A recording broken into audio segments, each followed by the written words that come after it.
மே மாதம் 11ஆம் தேதி ஸ்னேகா பிரசன்னா திருமணம் நடைபெறவிருக்கின்றது. எனவே ஸ்னேகா வீட்டில் கல்யாணக்களை கட்ட ஆரம்பித்திருக்கின்றது. குடும்பத்தோடு முதல்வர் ஜெயலலிதா, திமுக தலைவர் கருணாநிதி ஆகியோரை நேரில் சந்தித்து கல்யாண பத்திரிகையை கொடுத்த அவர் இப்பொழுது தனது திருமண விழா ஏற்பாடுகளில் தீவிரமாக இருக்கின்றாராம்.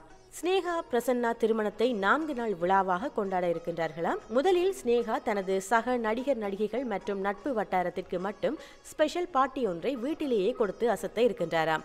அதன் பிறகு மெஹந்தி, சங்கீத் என்று 2 விழாக்களை மிகவும் ஆடம்பரமாக நடத்த இருக்கின்றாராம். இவர்களது திருமணத்திற்கு ஸ்னேகா எல்லா நிறத்திலும் பட்டு சேலைகள் வாங்கி குவித்திருக்கின்றாராம். பொதுவாகவே பட்டு சேலைகள் என்றால் ஸ்னேகாவுக்கு மிகவும் பிடிக்குமாம்.